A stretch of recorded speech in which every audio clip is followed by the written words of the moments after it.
Twenty செலெக்ஷன்ல உங்க support யாருக்கா இருக்கும்? டிஎம்கே, ஏடிஎம்கே, டிவிகே, விஜய், ராம், சுந்தர், சீமான். என்ன சொல்லலாம், உங்க சப்போர்ட் யாருக்கா? நீங்க சும்மா என்ன இல்ல, யார் வந்தாலும் நல்ல விதமா ஆட்சி செஞ்சா நல்லா இருக்கும்னு நினைக்கிறோம். பொதுமக்களுடைய இது அதான். வர்றவங்க எல்லாம் சரியா பண்ண மாட்டேங்கிறாங்க. இதுதான் பிரச்சனை. யாரையாவது நம்பி ஓட்டு போடுறோம், இவங்க வந்தா நல்லா இருக்கும், அவங்க வந்தா நல்லா இருக்கும்ட்டு. ஆனா எதுவுமே சரியில்லை. திருவாரூர் பஸ் ஸ்டாண்ட போய் பாருங்க. அதெல்லாம் எடுத்துட்டு தான் வரும். யாரு வந்தாலும் நல்லா செய்யணும். திமுக நல்லா செஞ்சாங்க, திருவாரூருக்கு ஒன்றும் செய்யலைங்கிறது எங்களுடைய குறை. ஏன்னா அவங்க திருவாரூர்காரங்க.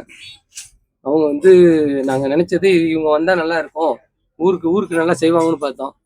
இதெல்லாம் இப்படிதான் இருக்கு. இது மாறணும், மாற்றம் எதிர்பார்க்குறீங்க? அது சொல்ல முடியாது. அந்த அளவுக்கு பெரிய கணிக்கிற அளவுக்கு எனக்கு ஐடியா இல்லை. இல்லை, நீங்க யாரும் எதிர்பார்க்குறீங்க? கணிக்க நீங்க உங்களுக்கு திமுக தான் வருவாங்க. அவங்க வருவாங்கன்னு சொல்றீங்களா? அவங்க தான் வர வாய்ப்பு இருக்கு. இல்ல நீங்க அவங்க வர வைப்பீங்களா, இல்ல அவங்க வர ஆதரவு யாருக்குன்னு கேட்டோம். என்னுடைய ஆதரவு திமுக.